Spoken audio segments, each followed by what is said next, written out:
Hello friends, आज हम class 11 का इतिहास का अध्याय 9 पढ़ रहे हैं और आगे चलते हैं। औद्योगिक क्रांति के इस टॉपिक में वो है विरोध आंदोलन। यानी कहने का मतलब ये कि अब विरोध कैसे हुआ कि जैसे जैसे औद्योगिक क्रांति जो है बढ़ने लगी, उत्पादन बढ़ने लगा, कल कारखाने, फैक्ट्रियाँ, मिल की स्थापना होने लगी, तो धीरे धीरे जो है मजदूर वर्ग जो था उस समय ब्रिटेन के अंदर, उन मजदूर वर्ग में जो है आक्रोश हो गया, क्योंकि उन्हें अधिक समय तक काम पर जो है रखा जाता था।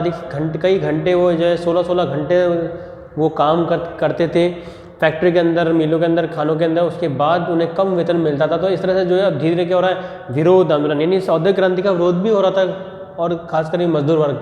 ठीक है, तो औद्योगिकरण के जो प्रारंभिक दशकों में समय वही था जैसे फ्रांसीसी क्रांति जो के द्वारा उद्भव नए नए राजनीतिक विचारों का प्रचार प्रसार हो रहा था। तो स्वतंत्रता, समानता, भातृत्व और स्थापित करने के आंदोलन में ये ने दिखा दिया कि वो सामूहिक जन आंदोलन चलाना संभव है। तो जब फ्रांस के अंदर जब राष्ट्रवाद की भावना फैली, तो वैसे ही जो है औद्योगिक क्रांति से परेशान जो मजदूर हैं उन्होंने भी जो है क्रांति का सहारा लिया। ठीक है, तो इसमें जो है 1790 के दशक में जो है फ्रांसीसी संसदीय सभाओं जैसे लोकतांत्रिक संस्थाएं बनाई जा सकती है। ठीक है, नेक्स्ट देखते हैं हम उसमें। और तो लोकतांत्रिक संसदीय प्रणाली जो थी और रोटी जैसी आवश्यक वस्तु की कीमतों को जो है नियंत्रित करके युद्ध की घटनाओं को भी रोका जा सकता था। जैसी इंग्लैंड में जो है फैक्ट्रियाँ में काम करने वाले लोगों कठोर परिस्थिति के विरुद्ध राजनीतिक विरोध बढ़ता जा रहा था, और श्रमजीवी जो लोग हैं वो मताधिकार प्राप्त करने के लिए आंदोलन कर रहे थे। इसकी प्रतिक्रिया में सरकार ने जो है दमनकारी रुख अपनाया और कानून बनाकर लोगों ने विरोध प्रदर्शन करने पर अधिकारों को भी छीन लिया। तो कहने मतलब है कि ब्रिटेन की सरकार ने जो है मजदूरों के खिलाफ कानून बनाए, उनका और अत्यधिक शोषण किया, और जिनसे जो है वो काफ़ी परेशान थे, और इसलिए जो है धीरे धीरे जो है इंग्लैंड यानी और ब्रिटेन के अंदर जो है विरोध आंदोलन शुरू हो गए श्रमजीवी वर्ग के कारण। तो इंग्लैंड के फ्रांस के समय लंबे अरसे से यानी 1792 से 1815 के तक युद्ध चलता रहा, और फिर इंग्लैंड और यूरोप के बीच चलने वाला व्यापार जो है छिन भिन हो गया। तो फैक्ट्री की को मजबूरन बंद करना पड़ा। बेरोजगारी से बढ़ती हुई रोटी, मांस और जो आवश्यक खाद्य सामग्री जो है धीरे धीरे इनकी कीमतें जो है औसत मजदूरी स्तर से कई ज़्यादा हो गई। ठीक है, तो ब्रिटेन की संसद ने 1795 में, ठीक है, 2 जुड़वा अधिनियम पारित किए, यानी ठीक है 1795 में ब्रिटेन की संसद, ठीक है, जब ब्रिटेन की संसद ने 2 अधिनियम पारित किए। देखो आप, इसके अंदर लोगों को भाषण या लेखन या सम्राट, संविधान या सरकार के विरुद्ध जो है घृणा या अपमान करने के लिए उकसाना अवैध घोषित कर दिया। ठीक है, और 50 से अधिक लोगों के नागरिक सार्वजनिक बैठकों में जो है बैठकों पर रोक लगा दी, लेकिन पुराने भ्रष्टाचार के विरोध में आंदोलन बरकरार चलता रहा। ठीक है, ये कह रहा कि 2 अधिनियम पारित किए संसद की ब्रिटेन ने 1795 में। फर्स्ट जो है वो सरकार, संविधान और देश के खिलाफ विपक्ष में भाषण नहीं देना।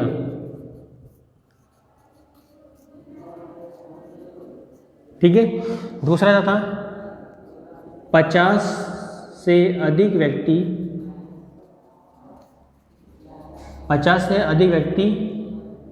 की बैठक पर रोक। जब इंग्लैंड में ये सारी चीज़ें होने लगी, विरोध आंदोलन शुरू होने लग गए, तो धीरे धीरे जो है ब्रिटेन की संसद ने जो है 1795 में 2 अधिनियम पारित करे। पहला अधिनियम जो था वो था सरकार, संविधान, देश के विपक्ष में भाषण नहीं देना, और दूसरा था 50 से अधिक व्यक्तियों की बैठक पर रोक। ये इसलिए किया गया ताकि जो है इन लोगों की बात, ये जो विरोधी जो लोग हैं या श्रमजीवी जो लोग हैं, वो इनके भाषणों को, इनकी बैठक में जो है और जो है इसको उत्साहित ना करें, आंदोलन को आगे ना बढ़ाएं या आंदोलन में शामिल ना हो। तो इसलिए जो है ब्रिटेन की संसद ने जो है 1795 में ये अधिनियम पारित कर दिया। ठीक है, अब पुराने भ्रष्टाचार चलते रहे। अब पुराना भ्रष्टाचार शब्द का प्रयोग राजतंत्र और संसद के संबंध में किया जाता है। संसद के सदस्य जिनमें भूस्वामी उत्पादक और पेशेवर लोग शामिल थे, कामगारों को वोट कर अधिकार दिए जाने वाले के खिलाफ थे। उन्होंने जो है कॉर्न लॉज, अनाज के कानून का समर्थन भी किया। उन्होंने कहा कॉर्न लॉज,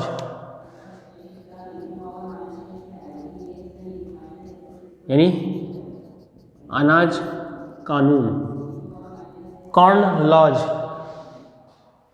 ठीक है। कॉर्न लॉज यानी अनाज का कानून समर्थन किया। इस कानून के जो अंतर्गत विदेश में सस्ते अनाज के आयात पर रोक लगा दी और जब तक कि ब्रिटेन में उन अनाजों की कीमतें एक स्वीकृत स्तर पर वृद्धि ना हो पाई, तो जो हम आयात यानी जो हम अनाज मंगा रहे हैं उसकी जो कीमतें क्या कर दी, स्थिर कर दी, ताकि जब तक उसको वृद्धि ना हो। फिर जैसे जैसे श्रमिक की तादाद शहरों और कारखानों में बढ़ी, वैसे वैसे जो है गुस्से और हताश हर तरह के विरोध में प्रकट होने लगा। और 1790 दशक में जो है पूरे देश भर में जो है ब्रेड अर्थात खाद्य के लिए जो है दंगे होने लगे और गरीबों को जो है मुख्य आहार ब्रेड ही था और उसकी कीमत भी उनके रहन सहन के स्तर पर निर्भर करता था। यानी उस समय जो मजदूर जो अपने खाद्यान्न के लिए जो इस्तेमाल कर रहे हैं उस समय ब्रेड मुख्य भोजन था, तो ब्रेड की कीमत भी बढ़ गई। तो अब ब्रेड भी किसको मिलती है, जिसके जीवन स्तर उस लायक हो, वही व्यक्ति जो है ब्रेड जो खाद्यान्न जिसे वो इस्तेमाल कर रहा है खाने के लिए उसका वो इस्तेमाल कर रहा था। तो ऐसे कंडीशन में जो है ऐसी परिस्थिति में जो है ब्रेड के दाम बढ़ गए और ब्रेड के भंडारों पर कब्जा कर लिया गया और मुनाफाखोरों द्वारा लगाई गई ऊंची कीमतों में काफ़ी कम मूल्य में बेचा जाने लगा। तो आम आदमी के लिए ये वाजिब थी और नैतिक दृष्टि से सही भी थी। ऐसे में दंगे खासतौर पर युद्ध के 32 वर्ष 1795 में जो है बार बार हुए, लेकिन उनका सिलसिला जो है 1840 के दशक तक चलता रहा। तो गिरा कि ब्रेड के भंडारों को कब्जा कर लिया। कब्जा किसने कर लिया, मजदूर वर्ग ने कब्जा कर लिया या फिर आप कह लीजिए, और जो है उन्हें मुनाफाखोरों द्वारा लगाई गई ऊंची कीमतों से काफ़ी कम मूल्य पर बेचा जाने लगा। कब्जा करने के बाद में जो है उन्हें कम मूल्य पर बेचा जाने लगा ताकि जो है ये और लोगों को भी मुहैया हो सके, मजदूर वर्ग को। तो परेशानी का एक कारण और भी था कि जिसे चकबंदी या बाड़ा पद्धति भी कहते हैं। देखो चकबंदी एक और नया शब्द है,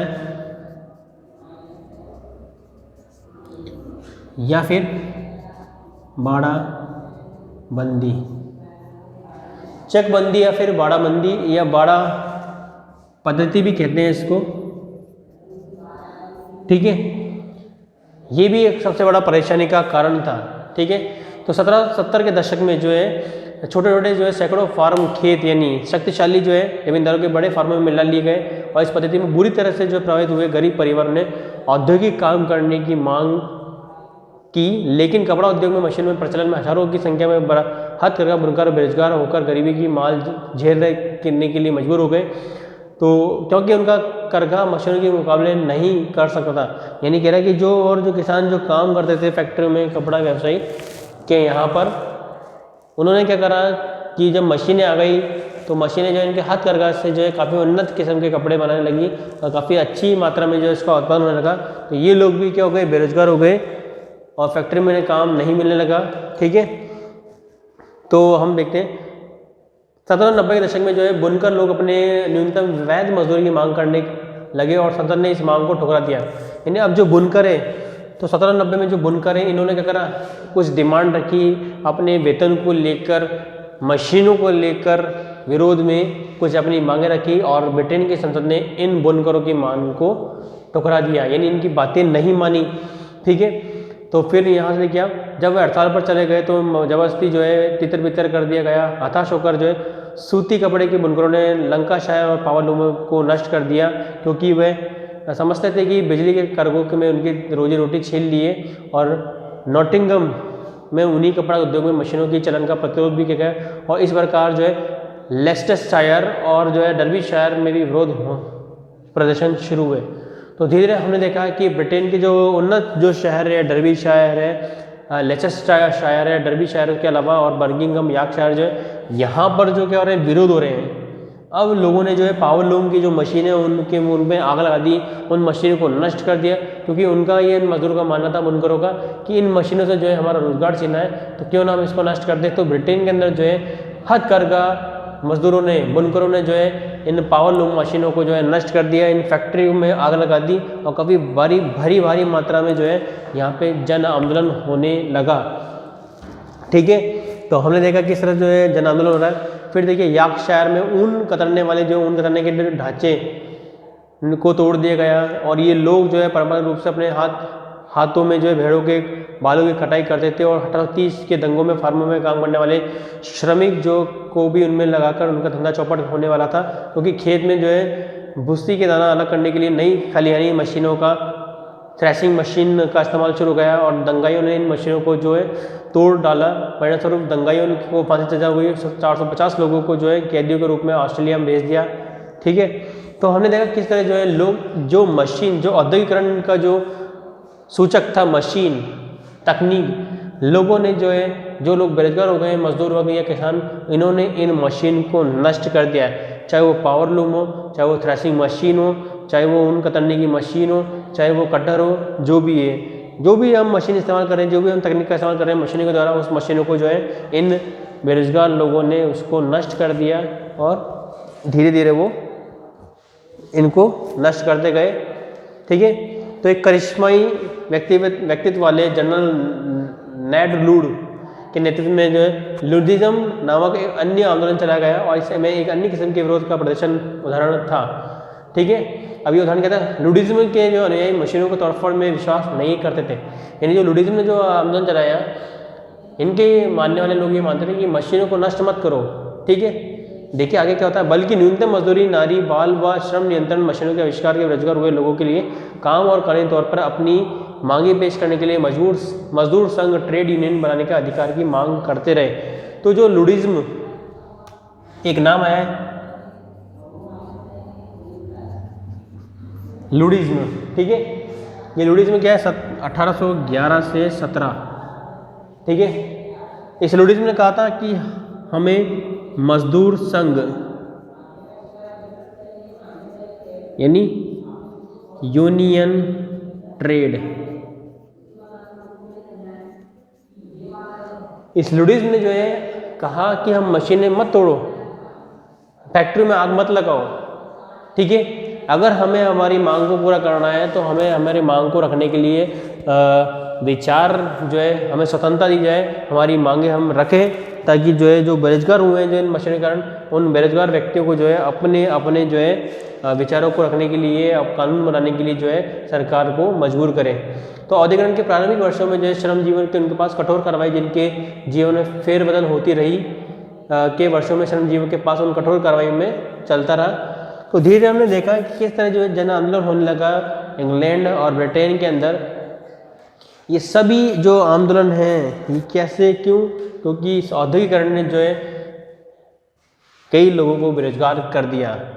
ठीक है, वह सब किसके कारण हुआ, मशीनीकरण के कारण, क्योंकि मशीन जो है कम समय में अत्यधिक गति से अत्यधिक जो है उत्पादन कर रही है, वही इंसानी तुलना में ये काम बहुत कम हो रहा है। तो ऐसी परिस्थिति में जो है कई लोग बेरोजगार भी हो गए औद्योगिक क्रांति के कारण।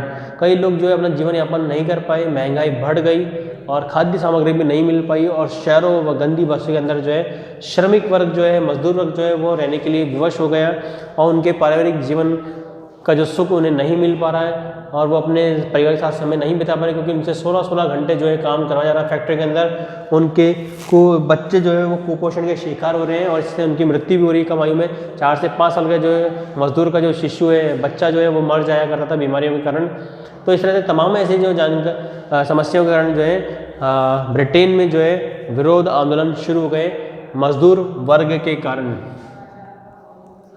और ये सब किसने करे, मजदूर वर्ग, जिसे हम श्रमजीवी वर्ग भी कहते हैं। ये सारे जो आंदोलन है वो किसने किया, मजदूर वर्ग ने किया। ठीक है, और इनको रोकने के लिए 1795 में ब्रिटेन की संसद में 2 कानून बने कि जो है कोई व्यक्ति सरकार, संविधान, देश के बारे में, राजनेता के बारे में जो है के खिलाफ कोई भी भाषण नहीं दे सकता है। दूसरा जो है 50 से अधिक व्यक्ति की बैठक पर जो है सरकार ने रोक लगा दी। इस तरह के तमाम जो है ये आंदोलन के खिलाफ जो है कानून बने। उसके बाद लुडिज्म का मानना यह था कि मजदूर संघ बनाया जाए ताकि वो मजदूर संघ जो है शांति तरीके से जो अपनी मांगों को रख सकें। जो लोग बेरोजगार हो चुके हैं मशीनों के कारण, ये उनकी मांगों को पूरा कर सकें। तो तमाम ये जो बातें जो हैं ये किसको प्रकट करती है, विरोध को प्रकट करती है। और ये विरोध फिर क्या बनता है, आंदोलन का रूप ले लेता है। तो हमने देखा किस तरह जो है ये विरोध जो है आंदोलन का रूप ले रहा है। ठीक है, तो आज की वीडियो में इतना ही काफ़ी है। फिर मिलते हैं हम अगली वीडियो के अंदर और फिर हम जो है इस विरोध आंदोलन को आगे बढ़ाएंगे। ठीक है, तो इसमें एक तो आपको ये याद रखना, ब्रिटेन की संसद में जो है 1795 में कानून बना फिर लुडिज्म का आपको याद रखना है, जिसने मजदूर संघ ट्रेड यूनियन का निर्माण किया और अपनी मांगों को रखने के लिए सरकार को मजबूर करने का कार्य भी किया। तो इस तरह से जो है इस चैप्टर के अंदर, इस टॉपिक के अंदर आज के लिए इतना ही काफ़ी है। फिर मिलते हैं अगली वीडियो के अंदर और इस टॉपिक को हम आगे बढ़ाते हैं। सुनने के लिए धन्यवाद। Thank you.